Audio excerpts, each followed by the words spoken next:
Welcome to Friday's ESPN FC Live. My name is Mark Donaldson. Delighted to be joined from Germany by Derek Ray and from Don's Dungeon by Don Hutchinson. Mr. Hutchinson, how are you? I'm very good, chaps. Hope all is well. Good. And ahead of the big game tomorrow between Bayer Leverkusen and Bayern Munich in the Bundesliga on ESPN+. Hello to Derek Ray. How are you? Very well, thanks, Mark. It's cold here in the Rhineland, but we're expecting a hot atmosphere at the Bayer Arena come kickoff time. And of course, the heat really has to come from Leverkusen since they are the chasers, 8 points behind Bayern now. And Bayern in a position whereby a draw might be acceptable. Not that we expect them to play for a draw, but should be exciting. Yeah, but the big question is, we're on site with Kay Murray, with Ali Moreno, with yourself doing the commentary, and you were out last night teaching them all about German food. I just want to know who picked up the tab, because there's a Scotsman in there, there's a lass from the northeast of England, Costa producers from Germany, Ali's from Venezuela. Was everybody running away when the check came? Somebody was very generous. Somebody from ESPN was very generous. I can't take credit for it on this occasion, but Mark, you know, and Don knows that we Scots are always very generous. So we have nothing to prove on that front. Yeah, the three of us, Don, it's like short arms, deep pockets. It's like a meeting of the T-Rex committee. Yeah, I'm guessing Ali would have moonwalked away from that bill pretty quickly as well. Let's start in Germany with the big one. Augsburg today, Derek.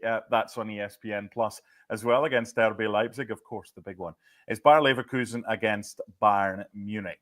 If Bayern win, is it title race over? I think it probably is. There's a good German word, die Vorentscheidung, which basically means the preliminary decision. And I think we would have a Vorentscheidung if Bayern were to win this game. That's the equation, an 8-point lead right now, an 11-point lead. Nobody in the history of the Bundesliga has come back from that at this late stage, relatively late stage of a season. So it's there for Bayer Leverkusen to win from the point of view of needing to win. I think the goal difference there is important too, because that's effectively another point in Bayern's favour. And you look back at these last few matches and you think back to the game against Leipzig in Leipzig for Leverkusen when they were 2-0 in front, couldn't close the deal, let Leipzig back into it. You think back to the game even last week against Wolfsburg away, on the back of a really strenuous cup tie for Leverkusen. They'd gone to extra time against Köln and made 8 changes. And that has been questioned a bit in the last few days. Was it necessary to make 8 changes, including leaving Florian Wirtz and Jeremy Frimpong on the bench? And it was always going to be a difficult game. They couldn't get the 3 points. Meanwhile, Bayern have been racking up the victories and piling up the points.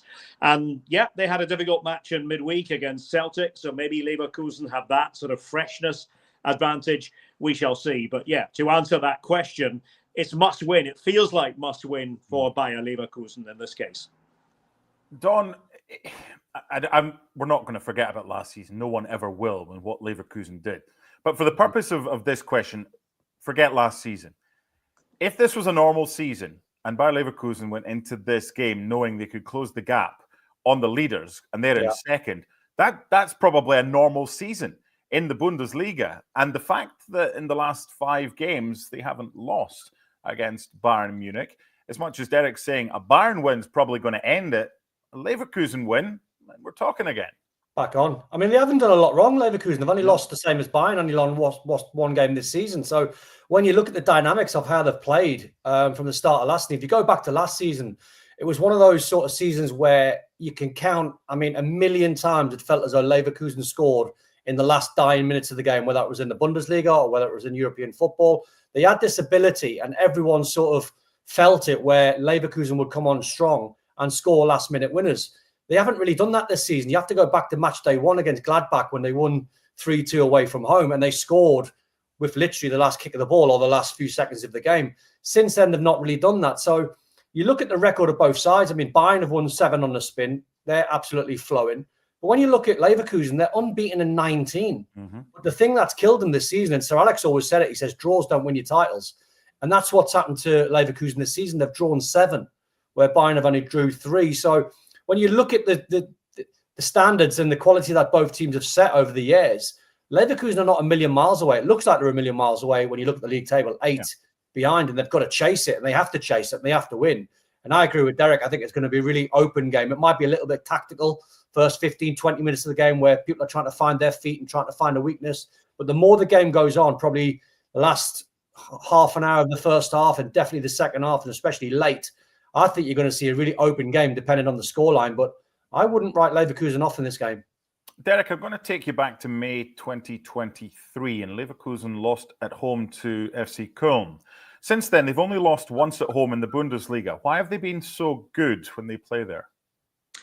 Well, I think when you look at the way they play, it's interesting because under Xabi Alonso, plan B is more of plan A, and they do believe in that. Now, this season, they have come a cropper a little bit in terms of, as Don has mentioned, these games that maybe should have been won, transformed into draws. I think of Bochum and I think of Kiel, games that they really ought to have won, but ended up being draws. But to get to the good thing about Leverkusen is they all believe in their methods. And, it's not by accident that you have this sort of record. One domestic defeat, if you include league and cup, going back to May of 2023. And so this is the thing that we'll see in this game as well. I think also what I like about Leverkusen is that for all that they do have a way of playing, it's a very recognizable way of playing. Xabi Alonso is very effective when it comes to making these important tactical tweaks on the big occasion. Now, what he's done in matches against Bayern, and he personally is unbeaten against the team he used to play for, which takes a bit of doing over 5 competitive matches, but that is the situation. What he's done is he's tended to get away from the back three and go with a back four, a slightly unusual back four. And by that, I mean really with 4 central defensive types across the back four. So you have Jonathan Tah, Edmond Tapsoba in the centre. And then you often have players like Piero Hincapié playing as a left back in a 4. He's normally left side of the 3. And somebody like Nodi Mukiele on the other side. And this has allowed them to get the best out of, for example, Jeremy Frimpong. Instead of Frimpong having to worry about defensive responsibilities on the right-hand side, going up and down the touchline, he can get really high up and use his pace to try to frighten the opposition. And in a game like this, it won't be Alphonso Davies he's trying to frighten because he's out injured. It might be Rafael Guerreiro or one of the defenders who hasn't played a lot, maybe Ito or Stanisic. So I think it does tell you that Xabi Alonso has many strings to his bow as a coach. He has the basic way of playing, which is quite patient, and normally the passing approach, they can do it without the ball as well. We've seen that, particularly in the game against Dortmund a few weeks ago. But it's the tactical flexibility that I think makes him stand out. And you need tactical flexibility within a game when you're playing Bayern Munich. Yeah, and ahead of this game, Don, Jamal Musiala has signed a new deal with Bayern, keeping him at the club until 2030. What's the most impressive thing in your eyes about him? Oh, it's everything. It's his character, it's his attitude, how mature he is for a young player, how skillful he is. I always look at players, and him and Phil Foden are probably one of the best 2 over the last 2 or 3 years that always take the ball on the back foot. So when they're in tight areas, the last thing you want to do if someone pings a ball at your feet is take it back where it come from. These guys have got a picture, and I think Musiala's got great dribbling ability, but it's the picture that he sees in the game where he'll know where to find a bit of space. He can wander into the space. I've played number 10 before quite a few times, and people think it's like a free roll and it's quite easy. It's actually quite difficult trying to read a game of football. I remember playing in one game where I was a sort of free man number 10, and wherever I ran on the football pitch, I kept running into the wrong area and the ball kept going into a different space. And then you sort of find your feet, you find a position. But Musiala's done this at a very early age where his football intelligence is very, very high. He sees the pictures. He's very good on the ball. He can wriggle out of tight areas. He can score. He can assist. He can dribble. He's confident. And when you look at that and you put that whole package together, there's not many flaws in that young kid's game. Just before we get predictions, Derek, I just want to ask you about Bayern Munich. And you've covered the Bundesliga for many years. You've seen the best Bayern teams.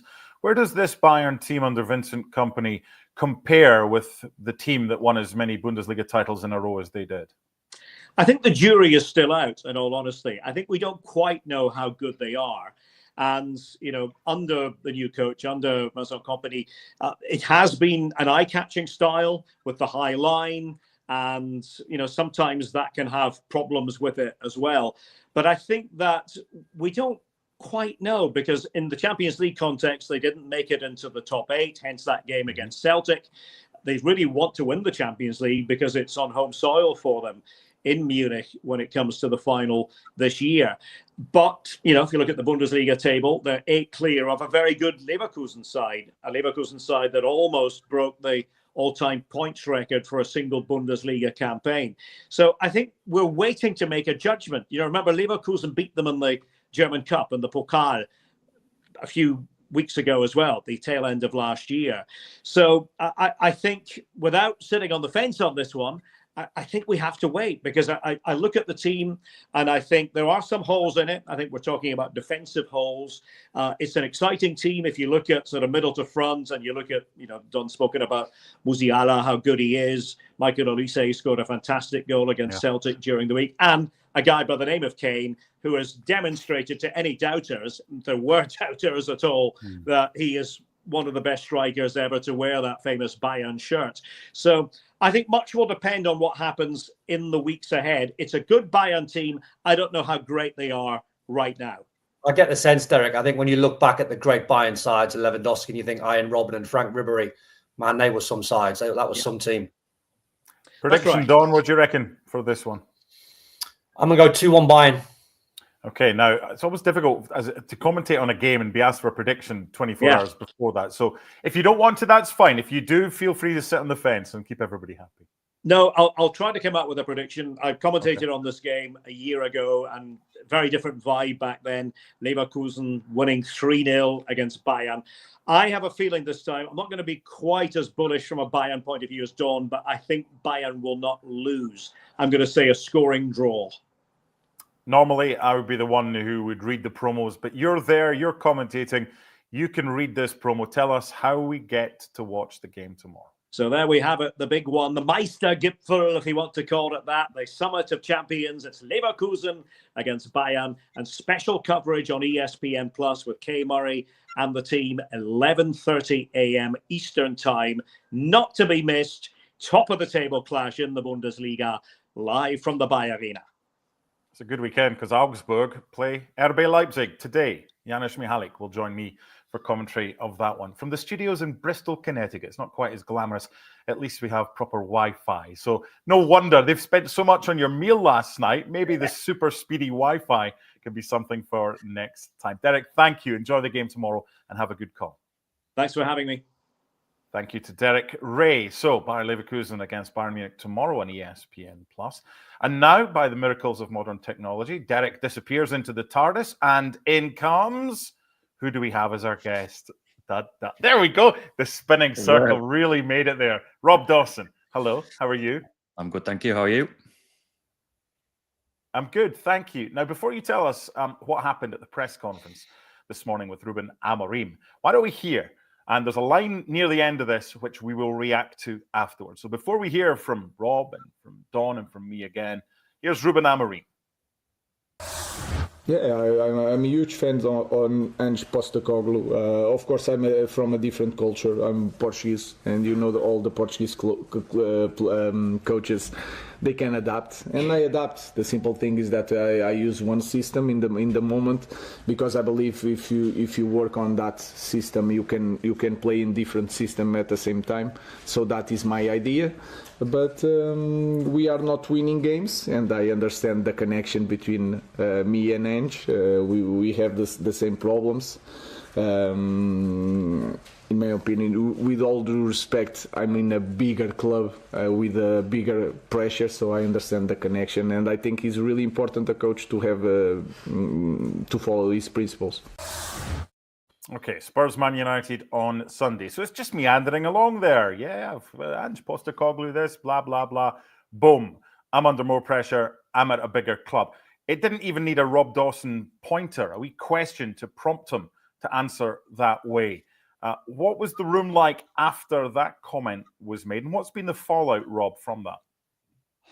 I mean, yeah, you're exactly right, because you don't hear it in the clip. But the question was about systems. It was about two managers who are married to their systems, and a little bit of criticism about why they don't change. So it was unnecessary, really, to start going down the route of we're a bigger club, I'm under more pressure. It was obviously something that he thinks, because otherwise, why would you say it? I just thought that it perhaps didn't need said. I mean, he's right in a way. The spotlight and the scrutiny at Man United is greater than it is at Spurs. It's just one of those things. I think perhaps in terms of the pressure line, he's a little bit misjudged, because I would argue that Ange Postecoglou is closer to getting the sack at Spurs than Ruben Amorim is at Man United, given the length of time he's been at Spurs. So if you're talking about pressure on his job, I would suggest that the pressure is greater on Ange Postecoglou at the moment.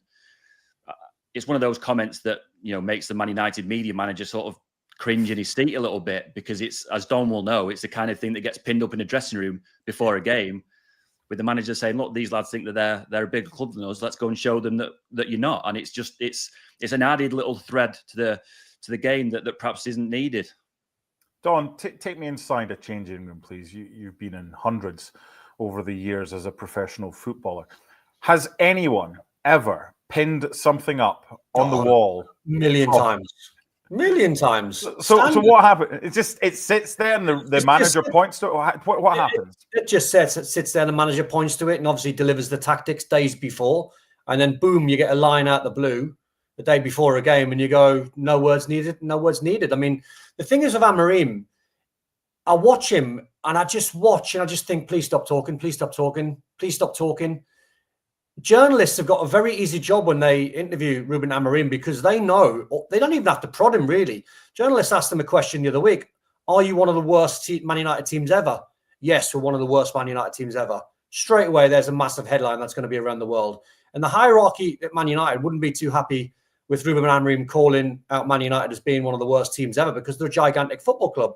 Then the next question is, are you in a relegation battle? Yes, we're in a relegation battle. So straight away, Man United relegation battle. And then today he drops the line in. I sort of understand it, and he's sort of, even though he speaks English quite well, I get the sort of broken English part where he's trying to say, I'm at a far bigger club and the pressure's on me because we are Man United and we are global and we are one of the biggest in the world. I get what he's trying to say, but someone needs to have a word and just say, listen, Arne Slot's a great example. Arne Slot's a great example. He's been firefighting all season about Van Dijk and Trent and Mo Salah, about batting them questions away and saying that they're the more in than out and this, that, and the other. And he never really leaves any sort of wriggle room. I think with Amorim, I think these guys have got to be very careful, because from what I'm seeing on the pitch and from what I'm hearing off the pitch, it feels like to me with Ange and Ruben Amorim, these two guys are doomed to fail, because we just talked about Bayern and we've just talked about Leverkusen and we just talked to Derek there about how you have to be flexible as a manager, not just to stick with the same system. You have to have in-game management. And I commentated on their game last week when Kobbie Mainoo played as a false nine. I'm going, This is not academy football. This is not Ajax football where you say to your players, in the grand scheme of things, you go and play there and you go and play there and you go and play as a false nine because it'll be great when you drop back. I get it if it's academy football. Premier League football, you can't do that because you're going to lose games. I mean, their record's awful. 2 wins and 8. And one of those wins was against Southampton when they got absolutely pumped and should have been 4-0 down at half time. So Ruben Am's got to be very, very careful that he doesn't sort of drift and end up a bit closer to where the likes of West Ham and Everton are, or potentially even where Wolves are, because they're not going to go down. They've got that little bit too much quality. But when I look at the individuals in this team, my word, they're an average side. I'm just looking at the goal difference there. Plus 11 for Spurs, minus 6 for Manchester United. That's incredible. It's 14th against 13th, Rob. Who's underachieved more this season? What a question that is. I would have to say that it's Man United, given the level of investment. I mean, I know that there's a lot of talk at the moment about finances and, the budget is tight at Old Trafford, that they're making redundancies to try and to balance the books. But they've still spent an awful lot on players. It was, 200 million plus in the summer for Erik ten Hag. They spent another 30 million on a fullback in January. The level of investment over the last sort of 10 years rivals the biggest spenders in the Premier League, the likes of City and Chelsea. So in terms of underachievement, it has to be Man United. That being said, you should never have a Spurs side who are 14th in the table. They've also spent their fair share of money. I just think it's this game being 13th against 14th is a sad indictment of both those football clubs at the moment. And judging by the league table doesn't lie. There are no false positions in the league table at this stage of a season. These teams are 13th and 14th in the table for very good reason. They just, Don's just said it there. Man United are an average side, and so are Tottenham. These are two average sides. That's the game may well be exciting on Sunday, but not because of quality, because of how many mistakes are in these two teams. It's the race for 12th in the Premier League between Spurs and Man United. Don, I want to ask you about Ange, because I thought after they'd lost at home to Leicester, this could be a big week. Is he going to survive this? But I'm just going through the list of successful managers, maybe not necessarily at Spurs, but good managers, right? Pochettino, who was in charge from 2014 to 2019. Jose Mourinho, who was in charge for a couple of years after that. Antonio Conte. They've gone on and done very well. And of course, Nuno Espirito Santo is doing wonders with Nottingham Forest. Do you think what's happened to them and the fact that they're really good managers is maybe earning Ange a little bit more time, because Daniel Levy eventually might think, you know what, maybe it's not so much on the managers here. Who am I going to replace him with? So I need to give him time. Or could this be the end for Ange if he loses this one on Sunday? Still some pretty good managers out there, like some Mancini off the back of Saudi. There's still managers out there, whether Tottenham would go Italian again. But they've had good managers, Don, and they've not had a chance to manage. No, I think the thing that's keeping them in the job at the moment is obviously not performances and not results. It's the fact, and it is a fact, that they've got a horrendous injury list. And you go back to Liverpool when they had Van Dijk and Joe Gomez and Matip missing and Jordan Henderson and Fabinho had to play emergency centre-halves, and they just about scraped into the Champions League. They were way off it. But with Ange, 8 first-team players out. Take 8 first-team players out of any team. It hurts you. Now, the flip side to that conversation is, if you close your eyes and you picture a Tottenham side conceding goals, it's Pedro Porro out of a position because he plays too high up the pitch. It's a doggy if he's playing on the left-hand side out of position, if it's Archie Gray. Whoever plays at fullbacks have got this weird license to go and run and roam anywhere they want on a football pitch, even when your team haven't got the ball. That's suicide football. The law and the rule, which will never change when you're playing a game, is if your 2 centre-backs or midfield players haven't got the ball, your fullbacks can't be higher than the ball. And honestly, you can go back to any game and any tape you want to look at and think, yeah, it's the fullbacks that are causing problems. That's what I think is keeping Ange in a job, because I think if Daniel Levy pulled the plug and fired him tomorrow, then all of a sudden, all these 8 first-team players come back. Whoever inherits those players are going to get a really good squad. Now, people will jump down my throat and say, well, all the first-team players were available at the start of the season and we're still losing games. And that's a fair sort of whip to crack me with. That's absolutely fine. But I just look at the in-game management again. The 6-3 against Liverpool, it was suicide football. They got mullered for 44 minutes of the game and they should have been 5-0 down. They were only 2-1 down, and getting in at 2-1 down would have been a major result. What do they do? Fullbacks, Jed Spence out of position. Fullbacks high up the pitch. Liverpool scored on 45 minutes, 3-1, game over. It's the losses that he's took. He's lost against Everton, Leicester, Ipswich Palace. Tottenham side and Man United sides can't be losing against these sides. Otherwise, you're going to risk losing your job. We were talking earlier about managers with plan A's and plan B's. He didn't have a plan B, Rob, when he went to Anfield for the second leg of the League Cup. They didn't even have a shot on target against Liverpool. Now, I like him as a person. I think he's good value. He reminds me a little bit of Gordon Strachan when you go to a press conference as a journalist. You kind of got to think about your questions because you know you might get something spicy back. But I wonder if Dom was going to go down the road of Europe that's keeping him in a job right now, because they're out the League Cup, they're out the FA Cup. They're not going to go down, but they're not going to get into Europe through the league. Transfer window's closed. So is it all about the Europa League now for Spurs and trying to get into that top 10 in the Premier League? Is that what maybe is keeping him in the job right now? Yeah, perhaps. And the thing about the Europa League is it gives you 2 major targets, doesn't it? It gives you a trophy if you win it, and it also gets you in the Champions League. Yes. If you'd offered that to Spurs at the start of the season, they would have bitten your hand off. So they may be, the bottom half of the table, but there is still a chance of winning the Europa League. There aren't that many teams in there to worry the likes of Spurs and Man United. The issue is, are Spurs and Man United good enough to win knockout European games over 2 legs? I would suggest right now that they're probably not. It's all very well saying that Spurs and United should be right at the latter stage of the Europa League. They should be looking at that final as a realistic target. But other teams in the Europa League will be looking at Spurs and United and thinking, well, we can knock them off because they're just not good enough. So yes, probably. I imagine Spurs are looking at it and thinking, is there much point in making a change right now? Or do we start reviewing the situation, let it run out until the end of the season, and then make a change if we have to in the summer when it's easier to maybe get a manager in who you want? You know, we're so far down the line of this season now. We're into February. Ange Postecoglou has already had quite a strong say in some of the players who've come in January. That suggests to me that they're going to see this out now to the end of the season and then make a judgment. You mentioned Europa League there. Europa League. They lost against Galatasaray, Tottenham, drew against Rangers. Hoffenheim give them the game when they lost 3-2, but that game could have been anything. So there's no guarantee, like Rob said, where I think the two favourites would probably be Tottenham and Man United, but there's no guarantee over two legs that Tottenham, with their injury crisis, could put anyone to bed. Would you trust either of those teams? That's the issue. So the battle for 12th between 14th and 13th on Sunday dawn, what's happening? Chaos. I think that's what will happen. And I think you'll see lots of goals, not because there's two good sides and you're going to look at two bad defensive sides, two sides that will play contrasting football, and you'll just be completely obsessed with throwing as many bodies forward. Whether Man United can score or not, you looked at the goal difference there, -6. Yeah. They concede goals for fun. They're not a side that do clean sheets. Neither are. So this game can't finish 0-0. It has to finish a bundle of goals. But which way and who comes out on top? I'd edge probably just towards Tottenham, but I say that with no guarantee. Rob? I think Man United may go back to that the way that they played at Anfield and the Emirates in that FA Cup tie against Arsenal, and just try and be as solid as compact as possible and scrape it 2-1. But it won't be pretty. It'll be full of mistakes. Okay, just some other Premier League chat to end today's ESPN FC live with, and I want to talk about strikers. Arsenal in second, Chelsea in fourth. Kai Havertz out for the rest of the season.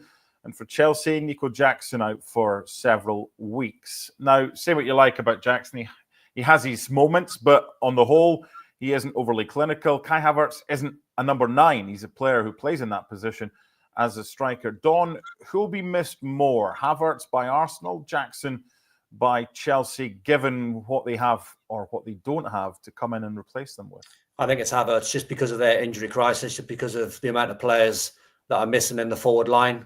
So it'll be on Trossard, I would imagine, to play at false 9. Jackson, being injured's a blow, but listen, they've still got Christopher Nkunku, who got bought for a lot of money. So it's time for him to step up to the plate because he's been anonymous since he's been at Chelsea.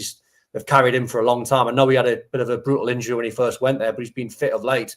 So I think out the two players, not withstanding their qualities and their deficiencies in front of goal, because as you said, Havertz isn't a number 9, and Jackson's a raw young player that's actually done quite well in the games that he's played this season. So I think Havertz is the miss just because there's so many injuries there. And now you look at the title race, you think, my word, another injury for Arteta. Leicester, I commentated on Leicester, Man United last week, and they were quite good in the game, which might tell you more about Man United, but they can pose the threat, Leicester at home. So the pressure's on Arsenal, the pressure's on Arteta to find a replacement in that forward line to try and get the goals and scrape the win. And Rob, that draw in midweek, dramatic, and I know Don was there and celebrating wildly at the end. And then what happened? I mean, you were in a box, but what was happening? You certainly you had both sides having history with. So what was the atmosphere like at Goodison just briefly on Thursday night or Wednesday night, Don? No, it was incredible. I had to go back. I got asked to work on the game, and I just had to turn everything down because I just wanted to go there and just try and be as neutral as I could.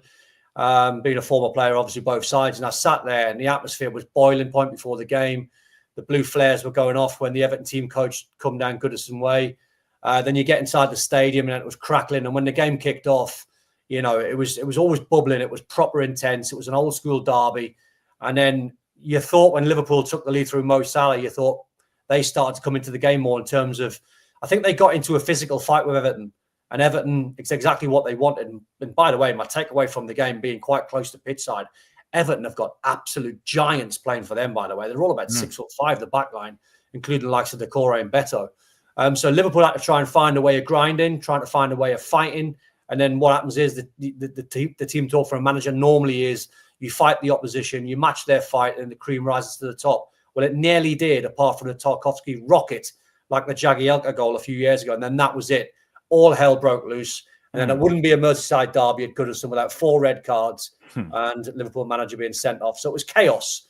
but it was an absolute privilege to be there.